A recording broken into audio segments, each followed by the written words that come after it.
Have you ever wondered why the most caring, emotionally available people suddenly become distant, guarded, even cold?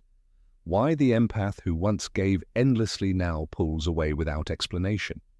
This isn't randomness, it's psychology. Empaths don't become avoidant overnight. They become avoidant after being hurt too many times. In psychology, empaths are often emotionally attuned, deeply responsive to others' needs, and willing to sacrifice their own comfort to maintain connection. They feel intensely, love deeply, and forgive easily. At first, this looks like emotional strength, but over time, when empathy is repeatedly met with neglect, betrayal, or emotional inconsistency, something begins to change.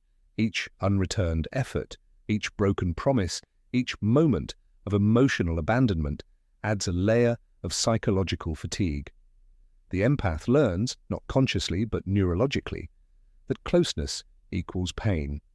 Their nervous system starts prioritizing protection over connection. This is where attachment theory comes into play.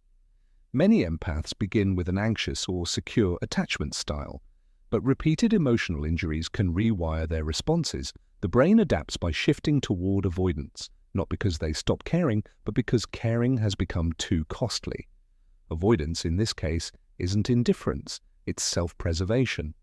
The empath starts pulling back, setting emotional distance and limiting vulnerability. They may stop explaining themselves, they may seem detached or emotionally unavailable, but underneath that distance is someone who once gave too much for too long. Psychologically, this is known as defensive detachment. The mind creates boundaries where none existed before.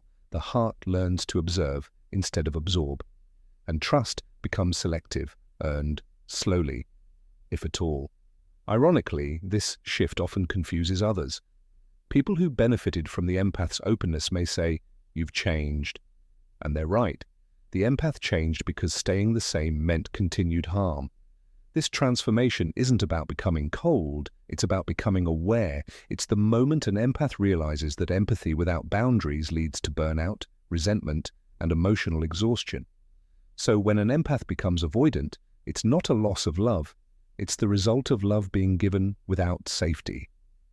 If this resonated with you, it may be because you've lived it, or watched it happen to someone close.